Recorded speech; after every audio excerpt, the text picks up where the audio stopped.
acclamons Jésus-Christ, le roi des rois, le Seigneur des seigneurs, la sagesse de Dieu faite chair. Alléluia. Salue ton frère, salue ta sœur avec joie. Dis-lui, je te souhaite d'être béni et sois béni ce matin. Amen. Je crois que c'était une très bonne idée de mettre 2 cultes le dimanche. Comme ça, quand le premier rate, on peut récupérer au second. Au premier culte, il y a eu peu de monde à cause de la pluie. Mais béni soit Dieu pour ce second culte. Nous sommes dans notre culte de sanctification. Et le thème de mon message ce matin, c'est le commencement de la sagesse. Tu peux dire ça à ton voisin? Le commencement de la sagesse. Nous sommes debout pour lire la parole de Dieu. To telemi pour nakotanga liloba nzambe, parce que peut-être d'autres n'ont pas compris. Amen. Parce qu'il y en a qui font toujours ce qu'ils veulent à l'église. Stand up, please. You are learn the word of God. Genèse 1, verset 1. On va lire la première partie. Genèse 1, verset 1. Vous y êtes? 1, 2, 3. Au commencement, Dieu créa les cieux et la terre. Au commencement, Dieu créa les cieux et la terre. Et pour créer, il faut être un architecte. Amen. Au commencement, Dieu se révéla comme un architecte. Psaume 111, verset 10. Psaume 111, verset 10. Vous y êtes? 1, 2, 3. La crainte de l'Éternel est le commencement de la sagesse. Tous ceux qui l'observent ont une raison saine. Sa gloire subsiste à jamais. Proverbe 4, verset 7. Proverbe 4, verset 7 jusqu'au verset 15. Proverbe 4, verset 7 jusqu'au verset 15e. Vous y êtes? Pas encore. Proverbe 4, 7 à 15. Nous lisons. 1, 2, 3. Voici le commencement de la sagesse. Acquiers la sagesse, et avec tout ce que tu possèdes, acquiers l'intelligence. Exacte-la, et elle t'élèvera. Elle fera ta gloire, si tu l'embrasses. Elle mettra sur ta tête une couronne de grâce. Elle t'ornera d'un magnifique diadème. Écoute mon fils et reçois mes paroles, et les années de ta vie se multiplieront. Je te montre la voie de la sagesse, je te conduis dans les sentiers de la droiture. Si tu marches, ton pas ne sera point gêné, et si tu cours, tu ne chancelleras point. Retiens l'instruction, ne t'en dessaisis pas. Garde-la, car elle est ta vie. N'entre pas dans le sentier des méchants, ne marche pas dans la voie des hommes mauvais. Évite-la, n'y passe point, détourne-t'en et passe outre. Alléluia.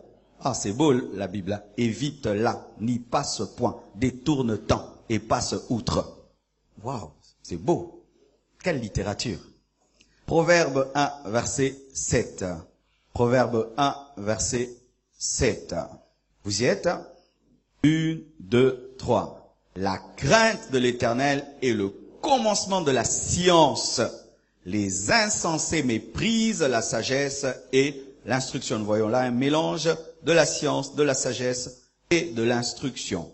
Proverbe 8, ça ce sera long, c'est tout un chapitre qui est un éloge à la sagesse. Proverbe 8, 1 jusqu'au verset 35. C'est bon? On peut beaucoup lire? On y va alors. La sagesse ne crie-t-elle pas? L'intelligence n'élève-t-elle pas sa voix? C'est au sommet des hauteurs près de la route. C'est à la croisée des chemins qu'elle se place, à côté des portes, à l'entrée de la ville, à l'intérieur des portes. Elle fait entendre ses cris. Homme, c'est à vous que je crie, et ma voix s'adresse au Fils de l'homme. Stupide, apprenez le discernement. insensés, apprenez l'intelligence.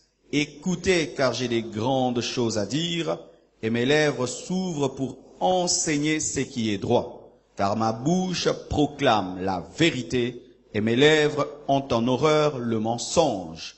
Toutes les paroles de ma bouche sont justes, elles n'ont rien de faux ni de détourné. Toutes sont claires pour celui qui est intelligent et droites pour ceux qui ont trouvé la science. Préférez mes instructions à l'argent et la science à l'or le plus précieux, car la sagesse vaut mieux que les perles. Elle a plus de valeur que tous les objets de prix. Moi, la sagesse, j'ai pour demeure le discernement et je possède la science de la réflexion. La crainte de l'Éternel, c'est la haine du mal. L'arrogance et l'orgueil, la voie du mal. Et la bouche perverse, voilà ce que je hais. Le conseil et le succès m'appartiennent.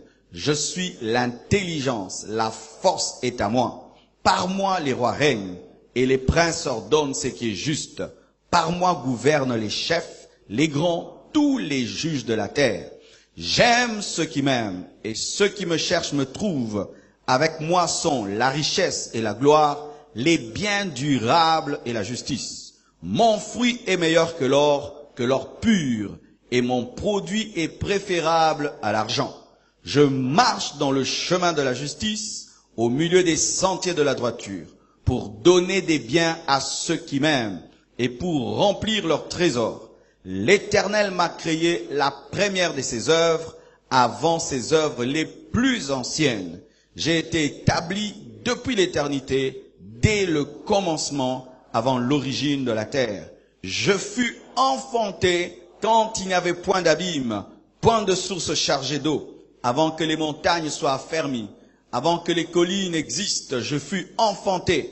Je n'avais encore fait ni la terre, il n'avait encore fait ni la terre, ni les campagnes, ni le premier atome de la terre, de la poussière du monde. Lorsqu'il disposa les cieux, j'étais là. Lorsqu'il traça un cercle à la surface de l'abîme, lorsqu'il fixa les nuages en haut, et que les sources de l'abîme jaillirent avec force, lorsqu'il donna une limite à la mer, pour que les eaux n'en franchissent pas les bords, lorsqu'il posa les fondements de la terre, j'étais à l'œuvre auprès de lui. Et je faisais tous les jours ses délices, jouant sans cesse en sa présence, jouant sur le globe de sa terre et trouvant mon bonheur parmi les fils de l'homme. Et maintenant, mes fils, écoutez-moi, et heureux ceux qui observent mes voies. Écoutez l'instruction pour devenir sage, ne la rejetez pas. Heureux l'homme qui m'écoute, qui veille chaque jour à mes portes et qui en garde les poteaux. Car celui qui me trouve a trouvé la vie et il obtient la faveur de l'Éternel. Ça vous rappelle qui? Ça vous rappelle qui? C'est Jésus. Acclamons la sagesse, Jésus-Christ de Nazareth. Amen. Oui, là il s'agit de Jésus-Christ. Dans le Proverbe 8, il s'agit de Jésus-Christ parce que Jésus-Christ est la sagesse de Dieu personnifiée. Et lorsque vous lisez Proverbe 8, cela ressemble à Jean 1 où on dit qu'au commencement était la parole était avec Dieu, la parole était Dieu. Rien de ce qui était fait n'a été fait sans elle. Mais là, vous allez voir une parole qui pourrait peut-être vous déranger au sujet de Jésus-Christ. On parle de la création, de la sagesse. On parle d'enfantement de la sagesse. Lorsque la Bible parle de l'enfantement, il ne s'agit pas de la création, il s'agit de la manifestation. Amen. Parce que Jésus-Christ n'a pas été créé, car si Jésus-Christ a été créé, Jésus-Christ n'est pas Dieu. Car Dieu n'a ni commencement ni fin. Mais Jésus-Christ a été manifesté. Amen. C'est-à-dire qu'il a toujours été, depuis l'éternité, Dieu, mais il a été manifesté. Amen. Et Jésus-Christ est la sagesse. Celui qui reçoit Jésus a reçu la sagesse comme sauveur et Seigneur. Alléluia. Alléluia. Le commencement de la sagesse. Déjà, j'aimerais dire que je suis pas venu insulter qui que ce soit. Amen. J'aimerais aussi dire que je ne suis pas contre les études, mais je vais appeler le chat par son nom. Vous allez voir que lorsque nous avons lu, il était parlé de stupide, il est parlé d'insensé, car Dieu utilise les mots qu'il faut afin de communiquer son message. C'est une parole que j'ai reçue lorsque je suis allé prêcher à Matadi. C'était pendant quelques minutes que j'avais abordé ce message, je crois 15 minutes, et le Seigneur m'a demandé de l'approfondir, et je crois qu'il va bénir beaucoup d'hommes et beaucoup de femmes. Dis à ton voisin, je prie que tu entendes. Définissons tout d'abord le commencement. Qu'est-ce que nous voulons dire par le commencement? Car notre thème, c'est le commencement de la sagesse. Lorsque nous parlons du commencement, nous parlons de ce qui vient avant, ce qui vient avant, ce qui vient avant. Nous parlons aussi de ce qui engendre tout. Le commencement, c'est ce qui engendre tout. Ce qui est au commencement, c'est ce qui est la mère, la matrice de tout ce qui est. Le commencement, c'est ce qui est prioritaire, ce qui est plus important que tout. C'est cela le commencement. Le commencement, c'est la maternelle, parce que lorsqu'on parle de la sagesse, vous allez voir que lorsqu'on définit la sagesse, on la définit comme étant l'intelligence, comme étant la science, l'instruction, l'art du discernement, la connaissance, la science de la réflexion. Alors le commencement d'une instruction, le commencement d'une science, le commencement d'une instruction,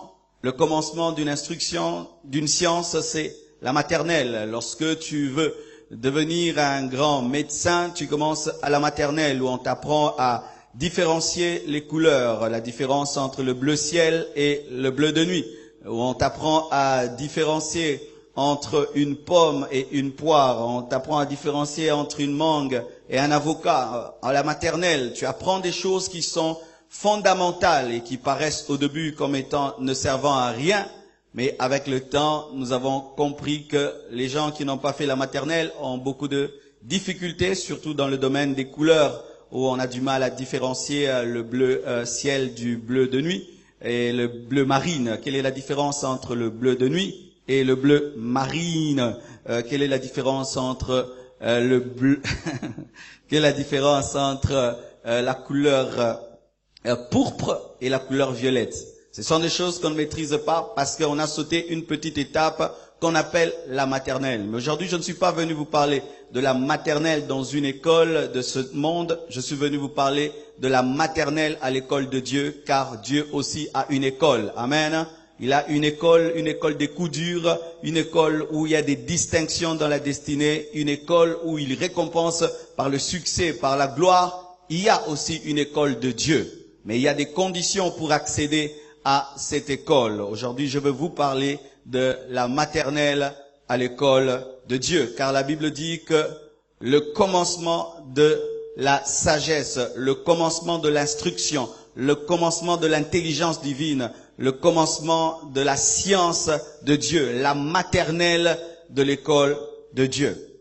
Et dans ce monde, il y a plusieurs sciences qui sont tirées de la création, de cette création divine qui contient une grande intelligence. Lorsque vous regardez le ciel, la terre, vous voyez à quel point Dieu est intelligent. Et c'est cette intelligence divine cachée dans la création, dans la nature, qui a engendré plusieurs sciences. Aujourd'hui, on nous parle de la physique, on nous parle de la chimie. Lorsqu'on a lu Proverbe 7, nous avons vu, la Bible clairement parle de l'atome. Là, c'est extraordinaire. Vous imaginez qu'on parle de l'atome, qui parle de l'atome?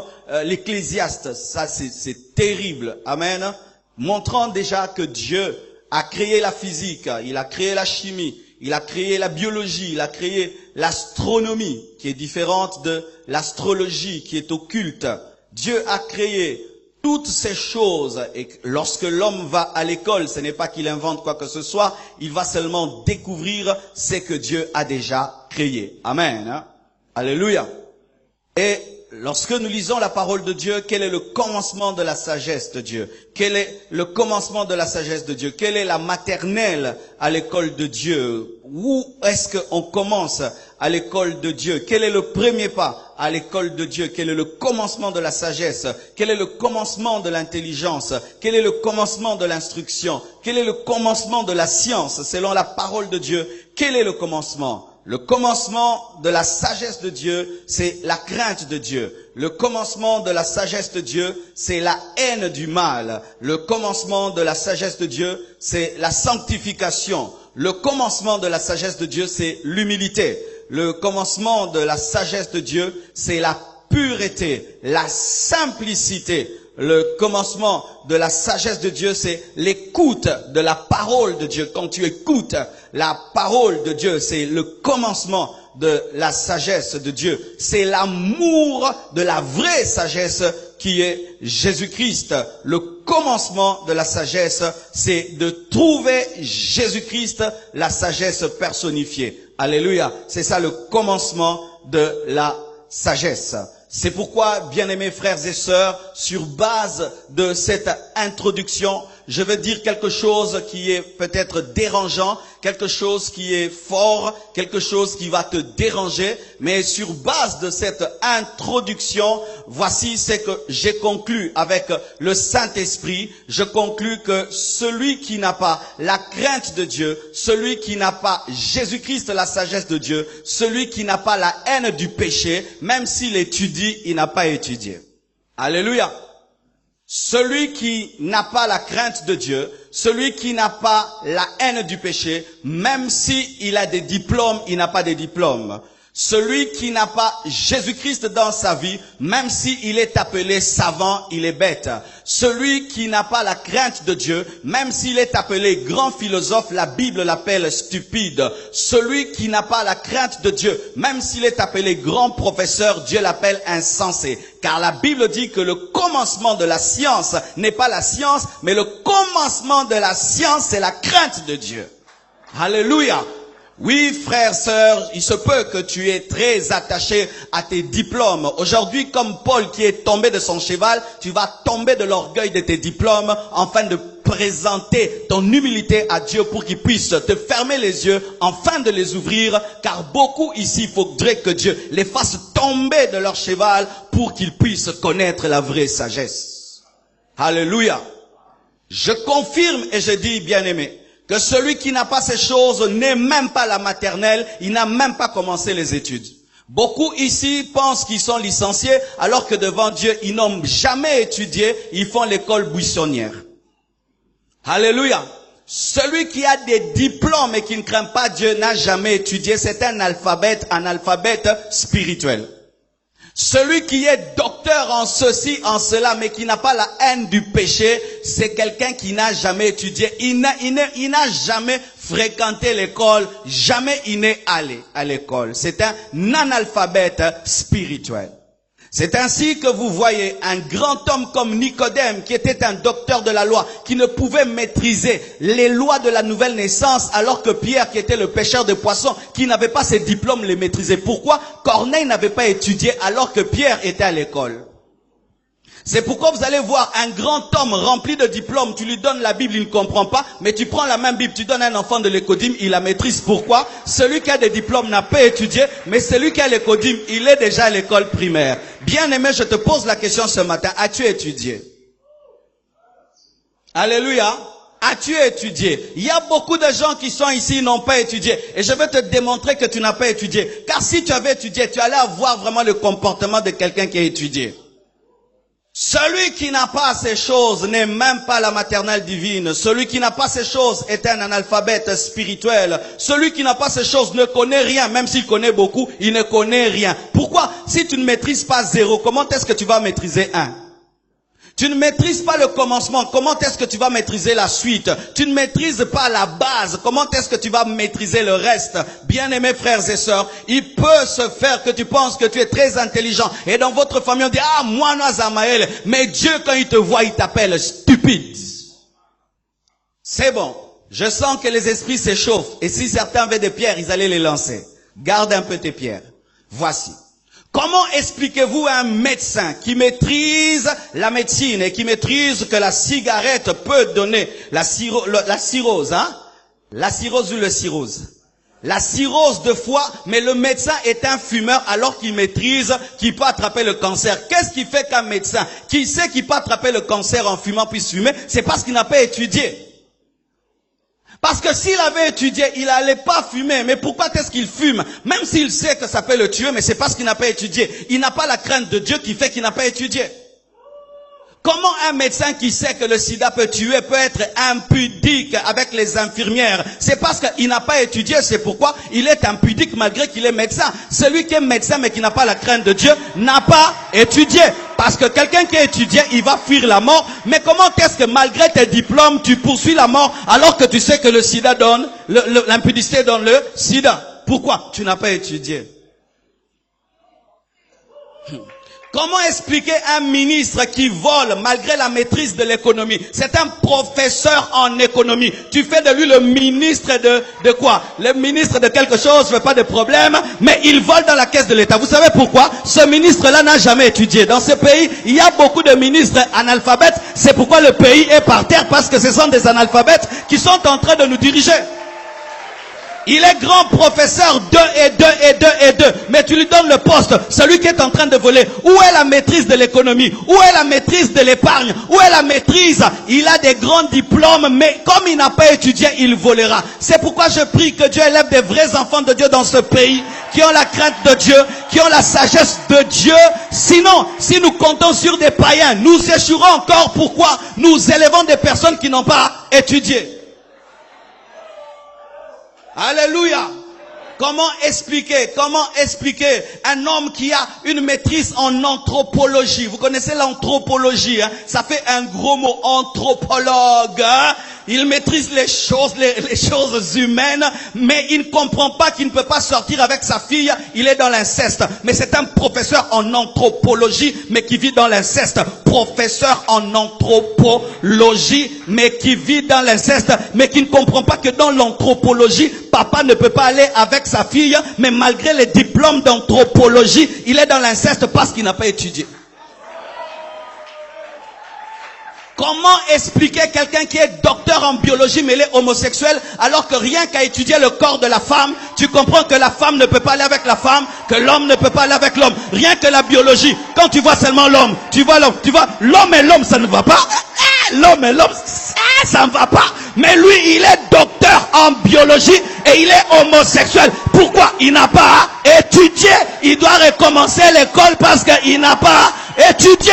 Et beaucoup ici, vous devez recommencer l'école parce que vous n'avez pas étudié. Vous avez eu des diplômes à l'école buissonnaire.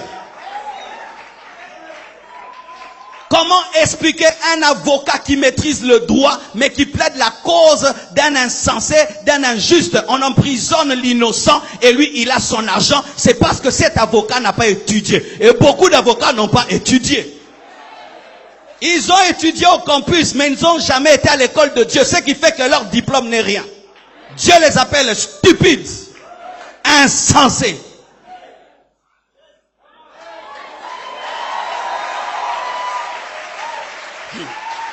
Comment expliquer?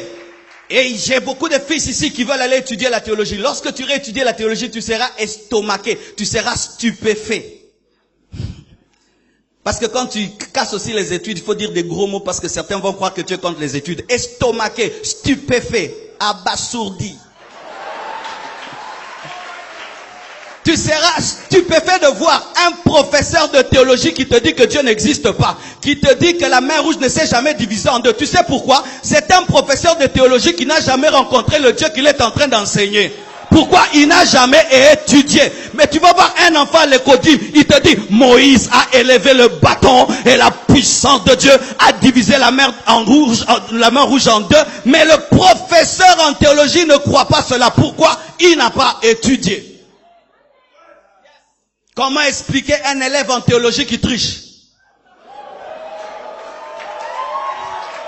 Mais même Papa Raph, lorsqu'il donne des examens à l'école des membres, il fait quoi? Il prend vos notes, il met très très loin, parce que tu peux être à l'école des membres, mais tu veux tricher pour être membre. Pourquoi? Parce que tu n'as pas étudié.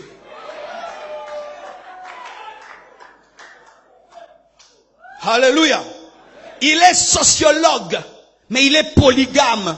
Sociologue, mais polygame.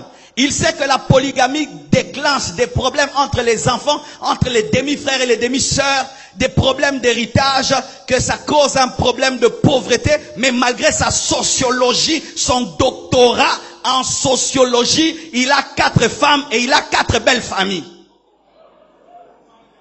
Alors qu'il y a un pousse-pousseur qui n'a pas étudié, mais qui a la crainte de Dieu, qui n'a qu'une seule femme, de sorte qu'il dort en paix. Mais le docteur en sociologie ne dort jamais. Pourquoi? Il n'a pas étudié. Alléluia. Pire encore, nous avons certaines personnes que nous appelons les savants. Les savants dans ce monde sont celles qui n'ont vraiment pas étudié.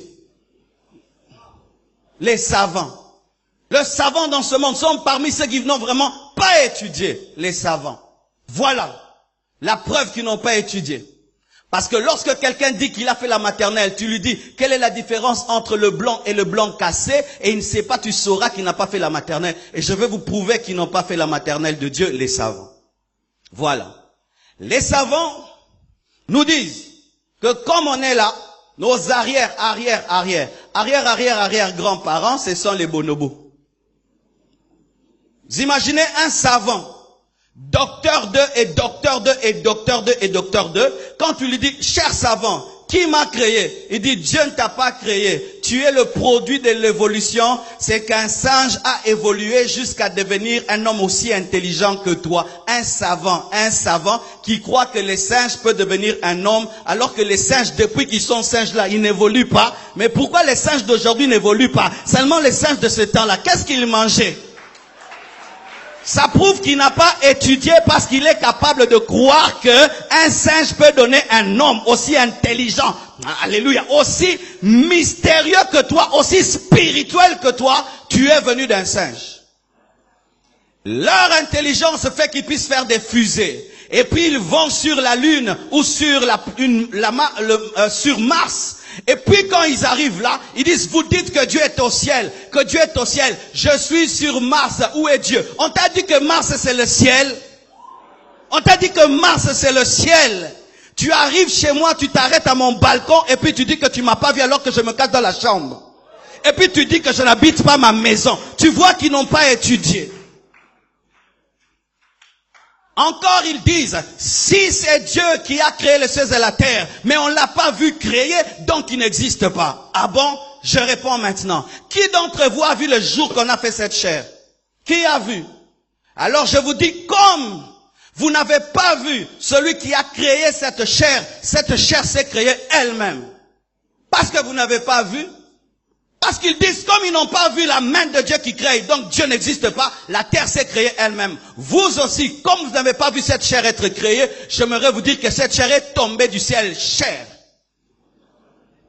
C'est ce que les savants nous disent. Ils nous disent que les étoiles se sont faites toutes seules, le soleil tout seul, la mer toute seule, et toute cette organisation planétaire est tombée du néant pour dire que le hasard peut créer une perfection. C'est ce qu'ils nous disent, que le hasard peut créer la perfection. Depuis quand le hasard crée la perfection? Pourquoi? Ils n'ont pas étudié. Si je regarde cette chair, même si je n'étais pas là, lorsqu'on l'a faite, rien qu'en voyant l'intelligence, l'art qui est derrière, je sais qu'il y a un homme qui a fait cette chair. Et lorsque je vois l'homme, je vois l'univers, et je vois cette intelligence qui est derrière, je peux dire que Dieu existe. Mais eux disent que Dieu n'existe pas, alors que l'œuvre révèle son auteur. L'œuvre révèle son auteur. Vous êtes sur des chaises, n'est-ce pas que c'est un homme qui les a créées? Est-ce que vous l'avez vu? Mais vous savez qu'une chaise ne peut pas se créer toute seule. Et le soleil ne peut pas se créer lui-même. La lune ne peut pas se créer elle-même. L'eau ne peut pas se créer soi-même. Il y a quelqu'un derrière qui a créé cela. Ils disent quoi? Que l'homme et tout ce que nous voyons est le résultat d'un hasard qu'on appelle Big Bang. Mais ils disent que dans le Big Bang, c'était une explosion des atomes. Maintenant, les premiers atomes là qui se sont entrechoqués, qui les a créés maintenant? Qui les a créés? Supposons que nous croyons au Big Bang. Mais il n'y a pas Big Bang sans qu'il y ait quelque chose qui existe avant. Maintenant, qui a créé les choses qui se sont entrechoquées? Qui a créé les premiers atomes qui se sont entrechoqués? Alléluia. Et j'aime donner cet exemple. Bien-aimés frères, si tu vas dans une maison et tu trouves une lampe qui est allumée, c'est la preuve de quoi? Que quelqu'un passait par là et il a allumé, n'est-ce pas? À moins que ce soit une lampe automatique où quand tu viens, rien que par la chaleur, elle s'allume. Mais même ce dispositif de chaleur a été créé par quelqu'un. Alléluia. Alors j'arrive dans une chambre, je trouve que la lampe est allumée. Je dirais quoi? Quelqu'un est passé par là, même si je ne le vois pas. Pourquoi? La lumière ne vient jamais elle-même. Et maintenant, quand je viens sur cette terre, je vois que le soleil est allumé. Je sais que quelqu'un est passé par là, mais l'interrupteur était trop grand. C'est pourquoi je ne vois pas. Mais il y a l'interrupteur quelque part. Mais eux, malgré tous les doctorats, ils ne comprennent même pas ce que moi, le petit Congolais, là, je comprends. Pourquoi? Ils n'ont pas étudié. Un jour, un coiffeur est en train de coiffer un chrétien. Et pendant qu'il cause, il dit que Dieu n'existe pas. Dieu n'existe pas. Pourquoi? Il dit il y a trop de souffrance sur la terre. Vois ces guerres, ces famines et tout. C'est la preuve que Dieu n'existe pas, car si Dieu existait, Dieu n'allait pas permettre autant de famines, autant de souffrances sur la terre. La souffrance est la preuve que Dieu n'existe pas. Et puis le chrétien prie. Il dit, Dieu, donne-moi la sagesse. Priez toujours que Dieu vous donne la sagesse. Alléluia. Priez toujours que Dieu vous donne la sagesse. Et il dit, Seigneur, donne-moi la sagesse pour répondre à ce tâté. Et pendant qu'on continue à le coiffer, il y a un homme qui passe par là avec des cheveux bizarres. En rasta. Et puis il dit, ah là là là là là. Vraiment, dans ce pays, il n'y a pas de coiffeur. Il dit quoi? Mais je suis là, je suis en train de te coiffer. Non, dans ce pays, il n'y a pas de coiffeur. Pourquoi tu dis ça? S'il y avait de coiffeur dans ce pays, cet homme ne serait pas comme ça. Il serait coiffé. Comme il n'est pas coiffé, il n'y a pas de coiffeur dans ce pays. Et puis il dit, mais moi je suis là. Il dit, non, il n'y a pas de coiffeur. Il dit, je suis là. Il dit, ah bon? Mais toi, tu as dit, comme il y a la souffrance sur la terre, Dieu n'existe pas. Moi aussi, je te dis, comme il y a quelqu'un avec des cheveux en désordre, il n'y a pas de coiffeur. Mais pourquoi est-ce que cet homme est mal coiffé? Ce n'est pas parce que tu n'existes pas, mais parce qu'il ne s'est pas donné la peine de te chercher pour que tu le coiffes. Et il y a des souffrances dans ce monde, non pas parce que Dieu n'existe pas, mais parce que le monde ne vient pas vers Dieu pour que Dieu puisse résoudre ses problèmes. Les souffrances, les difficultés, les guerres, ce n'est pas la preuve que Dieu n'existe pas, c'est la preuve que les hommes ont rejeté Dieu. Alléluia! C'est la preuve que les hommes ont refusé d'aller se faire coiffer. Mais le coiffeur existe. Il sera toujours là. Mais vous risquez d'avoir tous des cheveux bizarres parce que vous n'allez pas auprès de lui. Il a dit, ah, j'ai compris, Dieu existe. Bien-aimés frères et sœurs, j'aimerais te dire, un savant qui a 10 diplômes et qui ne croit pas en l'existence du Dieu du commencement est plus bête qu'un enfant de l'écodime. Voici. Je sens là que tu es énervé. Pourquoi? Tu as beaucoup étudié pour qu'on t'appelle licencié. Et aujourd'hui, dans cette prédication, on te glorifie ton doctorat. Mais sachez ceci, bien-aimés. Des fois, nous sommes orgueilleux aussi pour des choses qui n'ont pas de sens. Pour des diplômes de l'uniquine, où on nous enseigne des vieilles choses, où quand tu voyages, tu dois recommencer à zéro. Mais l'orgueilleux, licencié à l'uniquine. Ou quand tu voyages, tu reprends. Mais il est orgueilleux. Il ne croit pas en Dieu parce que lui, il est licencié à l'uniquine. Il ne croit pas en Dieu parce qu'il est licencié à l'ULK. Alors qu'il y a des gens qui ont étudié à Harvard, à Yale, mais qui se prosternent, qui disent Dieu est grand, Dieu est puissant, mais lui seulement, la licence, la collation de l'UPC. Vous, nous, les gens qui ont étudié, toi, tu as étudié.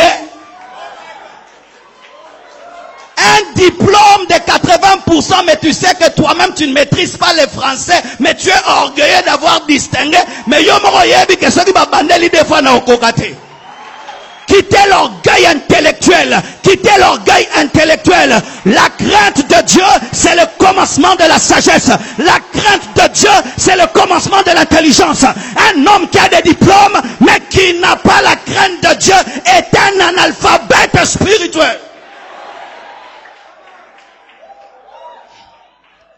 Bien-aimés frères et sœurs, aujourd'hui, le monde est en train de courir vers la connaissance. Et c'est une très très bonne chose, car nous aussi, nous voulons que les gens étudient. Nous payons les études de 35 personnes. Ne pensez pas qu'on est contre les études. Nous encourageons les gens à étudier. Nous prêchons même en français. Amen, hein? Mais sachez que le français n'amène pas au ciel, l'anglais n'amène pas au ciel. La crainte de l'Éternel, recevoir Jésus-Christ dans ta vie comme Seigneur et Sauveur, recevoir la sagesse qui donne la vie, c'est ce qui donne d'abord le salut. Sinon, nous aurons des églises remplies des grands philosophes, mais qui vivent dans le péché. Nous aurons des gens remplis de diplômes, mais qui iront en enfer. Nous aurons des gens remplis de diplômes, mais remplis aussi d'orgueil. J'aime cet équilibre. La Bible dit à la foi ajouter la vertu, à la vertu ajouter la science. La première chose que Dieu recherche dans un homme, ce n'est pas d'abord la science, c'est la foi. Ensuite la vertu, ensuite la science. Si on me dit de choisir entre la science et la foi, je choisis la foi. Mais quand j'ai la foi, je ne m'arrête pas à la foi. J'évolue dans la vertu et j'évolue dans la science. Nous voulons des gens remplis de l'esprit et remplis de mathématiques. Et par les mathématiques, ils peuvent démontrer que Dieu est mathématicien. Alléluia. Nous voulons des gens remplis du Saint-Esprit et remplis de biologie qui par le corps humain peuvent nous démontrer la haute intelligence divine. Des adorateurs qui peuvent adorer en chimie, adorer en physique, mais qui peuvent l'adorer. Mais s'il faudrait que je choisisse entre la science et la foi, je choisis la foi. Mais l'équilibre nous réclame à la foi d'ajouter la science. Et quand tu as la science, que cela ne t'amène pas à l'orgueil. Je veux vous parler d'une maladie que j'ai eue au début de ma foi. Et certains même l'ont encore. Quand je me suis converti, j'ai prié dans une église de 20 personnes. Et dans cette église, la plupart n'avaient pas étudié. Le pasteur n'avait pas beaucoup étudié. Et les fidèles aussi. Alors moi, je venais d'une école, Massamba. Et je pensais que j'étais plus intelligent que tous parce que moi, j'étudiais dans une bonne école. Comme certains ici pensent qu'ils sont plus intelligents que nous alors qu'on n'a même pas fait de compétition. Lui-même seulement dans sa tête, il pense qu'il est plus intelligent. Être aussi intelligent, c'est pas parler français, tu sais. Tu peux parler un bon français, mais tu n'as pas la sagesse de la vie. Alléluia. Et moi, je présumais que j'étais le plus intelligent. Mais Dieu m'a confondu.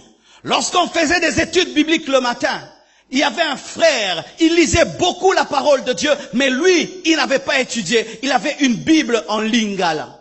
Et pendant qu'on partageait, ses études bibliques étaient plus profondes que mes études bibliques. Et il me corrigeait en lingala alors que je lisais ma Bible en français. C'est le jour que j'ai compris que le Saint-Esprit n'est pas dans une langue, le Saint-Esprit est dans l'esprit. Qui te dit que tu es le plus intelligent de tous? Qui te dit? C'est souvent ton orgueil. Ton orgueil. C'est pourquoi beaucoup Dieu ne sait pas les utiliser parce que à leurs propres yeux, ils sont intelligents. Même un vrai homme intelligent, lorsqu'il rencontre Dieu, il dit, Seigneur, je ne connais rien. Moïse était un homme intelligent. Lorsqu'il a rencontré Dieu, il a présenté ses anomalies et ses faiblesses pour dire, je ne peux pas, ton travail est trop grand, je ne suis rien. C'est là que tu reconnais un homme intelligent qui est brisé.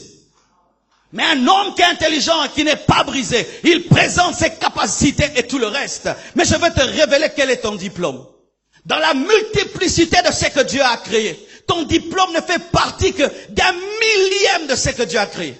Je donne l'exemple. Je me concentre seulement à étudier la terre, la topographie. Et je deviens licencié en topographie, docteur en topographie. Et puis je suis orgueilleux. Mais est-ce que tu as maîtrisé le ciel? Est-ce que tu as maîtrisé les fleuves? Est-ce que tu as maîtrisé les poissons? Est-ce que tu as maîtrisé les mouches? Est-ce que tu as maîtrisé les plantes? Tu maîtrises la médecine. Est-ce que tu maîtrises le droit? Tu maîtrises le droit. Est-ce que tu maîtrises la chimie? Tu maîtrises la chimie. Est-ce que tu maîtrises la physique? Et même si tu peux avoir 20 diplômes, ce n'est rien par rapport à la diversité de la science de Dieu. C'est pourquoi même si on t'appelle docteur en, tu dois être humble parce que tu n'as même pas maîtrisé la profondeur de la création de Dieu. Tu maîtrises les volcans. Il y a des volcanologues. Yoga. Alléluia. Volcanologues. Ils peuvent vous prédire dans combien de temps il y aura une éruption. Mais même si tu es volcanologue, est-ce que tu as maîtrisé les fleuves? Hydrologue. Tu vois, mais c'est trop de termes. Mais il y a des gens qui sont orgueilleux. Je suis médecin. Quelle est ta spécialité? Moi, gynécologie. Ah, seulement ça. Maintenant, celui qui opère le crâne. Si tu opères le crâne, est-ce que tu as maîtrisé les os du pied? Si tu maîtrises les pieds, est-ce que tu as maîtrisé la peau? Dermatologue. Et quelqu'un, rien que pour maîtriser la petite peau que Dieu a créée, il doit étudier 10 ans. Ah, acclamez Dieu. Hebro Sotoyo. Yenda Rabashanda. C'est lui la sagesse. C'est lui la connaissance. C'est lui la sagesse. C'est lui la connaissance. Rien que pour maîtriser la peau de l'homme, tu dois étudier rien que la peau. Mais si tu finis avec la peau, étudie maintenant les cheveux. Étudie maintenant les cheveux. Tu finis les cheveux, étudie les yeux. Étudie seulement les yeux. Tu vas mourir, tu n'as pas encore fini d'étudier. Pourquoi? Dieu est tellement vaste et sa création est tellement vaste. Soyez toujours humble, soyez toujours simple. C'est ça la crainte de Dieu. La crainte de Dieu, c'est la simplicité et l'humilité. Quand tu vois un orgueilleux, il n'a pas commencé à étudier. Un homme qui commence à étudier se rend compte que Dieu est tellement vaste qu'il devient humble. Même dans la parole de Dieu, tu peux maîtriser le Nouveau Testament, l'Ancien Testament, tu ne maîtrises pas. Tu peux maîtriser bien Abraham, mais quand tu arrives à Goliath, tu ne maîtrises pas. Tu peux maîtriser les épîtres de Paul, tu arrives sur les épîtres de Pierre, tu ne comprends pas. Tu peux maîtriser Matthieu, Apocalypse et Kimi. C'est pourquoi il y a des pasteurs, des docteurs. Pourquoi? Parce que Dieu est tellement diversifié. Dieu est comme la tunique multicolore de Joseph. Des fois il est bleu, il est rouge, mais c'est toujours lui. Sois humble. Quand tu maîtrises une couleur, sache que les autres ont maîtrisé l'autre couleur. Et il faut le mélange. Alléluia. Bien-aimés frères et sœurs, je suis venu vous dire ceci. En ce temps de la fin, et d'ailleurs ce sera mon message en profondeur le vendredi sur la place de la technologie dans la spiritualité. Il y a une guerre entre Dieu et Satan. Tous se battent pour avoir les intelligents, les cerveaux. Et c'est une guerre qui n'a pas commencé aujourd'hui. Depuis le temps d'Adam, depuis le temps de Caïn, depuis le temps de Seth, le temps de Noé, il y a une guerre des cerveaux entre Dieu et Satan. Le but de l'Antichrist, c'est de recruter les cerveaux des hommes intelligents, les amener à dire que Dieu n'existe pas. Et c'est que bizarre. Ils croient que Dieu n'existe pas, mais ils croient que Satan existe. Tu vois, quelqu'un dit, je ne crois pas que Dieu existe, mais il croit que le diable existe et qu'il adore Satan. Ça, c'est un faux athée. Un faux athée ne croit ni au diable ni en Dieu. Il recrute les intelligences. Lorsque vous entendez dire que l'Antichrist amènera une marque 666 qui sera sur la main droite ou sur le front, ce sera une marque informatique. Lorsque Jean prophétisait, il ne savait pas que ce seront des hommes intelligents qui, par l'informatique et les ordinateurs, vont travailler à ce que personne ne puisse vivre sans avoir cette marque. Mais pendant ce temps, Dieu aussi cherche des intelligences. Il cherche des cerveaux humbles qu'il va briser comme il a brisé l'orgueil de Paul, afin de les utiliser pour propager l'évangile à la fin des temps. Bien-aimés frères et sœurs, toi qu'on dit chez vous à la maison qu'aux Amaïles, Dieu a besoin de ce cerveau-là. Parce qu'en ce temps de la fin, nous avons besoin des frères et sœurs en Christ, dotés d'un certain niveau d'intelligence, remplis de l'esprit, revêtus de puissance, mais qui peuvent défendre l'évangile par l'intelligence. C'est pourquoi vous remarquez que Paul a écrit beaucoup. Moïse a écrit beaucoup parce que Dieu, lorsqu'il récupère un cerveau, il l'utilise aussi pour lui-même. Et le problème, c'est quoi? Dans les églises, nous laissons les pierres servir Dieu et les Pauls ne veulent pas servir Dieu, ils ne viennent que dimanche. Give me amen. Les Pauls ne viennent que dimanche à l'église. Ils sont remplis de connaissances, remplis de ceci, très intelligents au boulot. Mais à l'église, ils ne font rien de leur intelligence. J'aimerais vous poser cette question. Qu'est-ce que votre intelligence fait dans cette église? Qu'est-ce que ton intelligence, ton expertise fait dans cette église? Alors que lorsqu'un homme est intelligent, un étudiant est intelligent, il est récupéré par les francs-maçons, il est puissamment utilisé. Mais vous, lorsque vous venez à l'église, vous êtes des génies. Mais quand vous venez, vous dites seulement amen, que Dieu vous bénisse. Il y a certaines choses qui ne marchent pas à l'église parce que vous pensez que Dieu n'a pas besoin de cela. Oui, il va d'abord te briser, te tailler, après il va s'en servir. Cher papa, nous avons besoin de votre intelligence dans cette église. Rempli de l'esprit, revêtu de puissance. Et vous qui êtes en train d'étudier et de terminer les études, sachez ceci, qu'il n'y a pas incompatibilité entre la crainte de Dieu et l'intelligence. Vous pouvez être rempli d'intelligence et craindre Dieu. C'est pourquoi vous êtes heureux, vous qui vous êtes convertis étant jeunes, et vous croissez et vous grandissez dans la crainte de Dieu. Plus tu évolues dans la science, tu évolues aussi dans la connaissance de Dieu. Là, c'est merveilleux. Voici ce qui arrive dans les universités. Les universités sont formatées de sorte à ce que, lorsque tu sors de l'université, tu sortes athée. Vous qui avez terminé les études, vous avez la foi, vous êtes sauvés. Car la manière dont on éduque maintenant les gens à l'université, c'est pour qu'en sortant, tu as un diplôme, mais tu es aussi un crédule. C'est pourquoi il nous faut des professeurs remplis de l'esprit, où avant de donner cours, tu dis fermez les yeux. Quoi prof? Fermez les yeux. Père, bénis ces enfants. Donne-leur l'intelligence et qu'ils comprennent mon cours. Au nom de Jésus-Christ de Nazareth. Père éternel, s'il y en a qui sont envoûtés et le cerveau est allé à Popokabaka, je le ramène ici au nom de Jésus-Christ. Amen. Que Dieu nous donne des médecins qui, lorsque la chirurgie devient difficile, disent fermons les yeux. Alléluia. Amen. Alléluia. Oui, j'ai rencontré un tel médecin qui, avant d'opérer, commençait à chanter les cantiques de Dieu et Dieu faisait des miracles. Dieu veut de telles personnes en ce temps de la fin. Dieu veut de telles personnes. Et voilà maintenant ce qui va t'arriver. Si ta connaissance et ton intelligence te remplissent d'orgueil, Dieu va te résister, tu vas échouer dans la vie. Ne connaissez-vous pas? D'ailleurs, je vous pose la question. Le premier de la classe, de votre classe, il est où aujourd'hui? La plupart des premiers de la classe ne sont pas les premiers dans la vie. Pourquoi? Parce qu'ils pensent que comme il a beaucoup étudié, il suffit seulement qu'il aille et qu'il présente son CV, on va l'engager. Mais il n'a pas l'intelligence de la vie, d'avoir l'humilité et dire s'il vous plaît, pouvez-vous m'engager? Non, moi je distingue avec 90%. Engagez-moi. Ah, tu penses qu'on engage seulement parce que tu as 90%? On engage aussi parce que tu as l'humilité, parce que tu as la simplicité, parce qu'on sent en toi que tu as un cœur. Mais toi, tu penses seulement que parce que tu as des diplômes, je veux réussir dans la vie. C'est pourquoi jusque-là, aux aura salaté. Nabonaza pasteur. Ah, je vais parler en français. Entre un orgueilleux avec un diplôme de 90% et un homme humble avec un diplôme de 60. Je prends celui qui est humble avec le diplôme de 60 parce qu'il peut développer son intelligence et atteindre 90. Ah, tu comprends maintenant pourquoi est-ce que tu ne réussis pas dans la vie? Pourquoi? Parce que Dieu te résiste. Il te résiste dans ton intelligence afin de te confondre et que tu dises que tu es stupide pour que tu puisses venir à lui et qu'il t'aide. N'avez-vous pas remarqué que beaucoup de gens très très intelligents attrapent difficilement le boulot? Ce n'est pas que les entreprises ont peur des gens intelligents, mais les gens intelligents viennent avec beaucoup d'orgueil. Et des fois, vous pensez que c'est la sorcellerie. Non, alors que c'est l'orgueil. Tu viens déjà avec un esprit de domination. Eh bien, c'est lui qui a fondé l'entreprise. Même s'il n'est pas aussi intelligent que toi, c'est son entreprise. À peine qu'on t'engage, tu veux corriger le patron. Tu n'as pas la sagesse de la vie. Au bon matin, mais le temps mouqué. Et pour moi, le père La Bible dit quoi?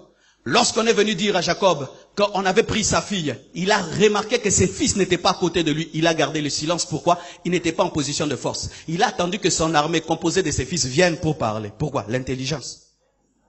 Lorsque tu manques la sagesse et tu as l'intelligence, les diplômes, tu vas échouer dans la vie. C'est pourquoi Dieu te confond. Jusqu'à ce que tu diras, Seigneur, je suis intelligent selon le monde, mais selon toi, je suis bête. Donne-moi ta sagesse, tu réussiras. Et quand tu réussiras selon Dieu, tu vas dire, ce n'est pas mon intelligence, c'est Dieu. C'est pourquoi Dieu te brise pour que toute la gloire lui revienne. J'étais à l'aéroport dernièrement, je vois de loin un de mes amis qui était parmi les meilleurs de la classe, en train de faire quoi? Ah, j'ai fui. J'ai eu tellement mal. Je ne voulais même pas qu'il me rencontre. Pourquoi? Même quand on était à l'école, il disait Jésus c'est rien, Jésus c'est rien. Ah, Jésus c'est rien, tu es devenu rien. Bien aimés frères et sœurs, voici maintenant une chose très profonde. Comment est-ce que tu peux savoir que tu as la crainte de Dieu? La crainte de Dieu, souvent nous pensons que c'est trembler à l'église. Comme certains, ils sont en train de chiquer, quand il arrive là, il jette le chewing-gum, il dit ah je crains Dieu. Oh, quand il marche n'importe comment, quand il entre dans l'église, maintenant il a une démarche spirituelle de Bobang Nzambe.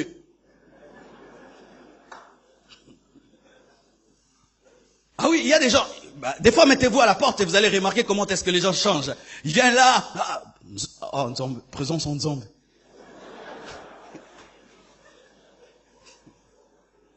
Dis à ton voisin, c'est pas ça. La crainte de Dieu, c'est la haine du péché. Voilà maintenant comment tu vas comprendre encore la haine du péché. Tu vois ton ennemi là, quand seulement tu penses à lui, le cœur. Quand tu penses à lui, tu veux pas le rencontrer. Alors, au lieu d'avoir un ennemi humain, ayez un péché ennemi. Ayez la haine contre l'impudicité. De sorte que moi, par exemple, si une femme me tente, je peux lui donner un coup. Parce que j'ai la haine de l'impudicité. Pourquoi? Parce que naïna yango good. Alors passer à betingate limsanga na zatema ennemi na yomoni so kutene ennemi faut bêter. Ne faites pas ça chez vous.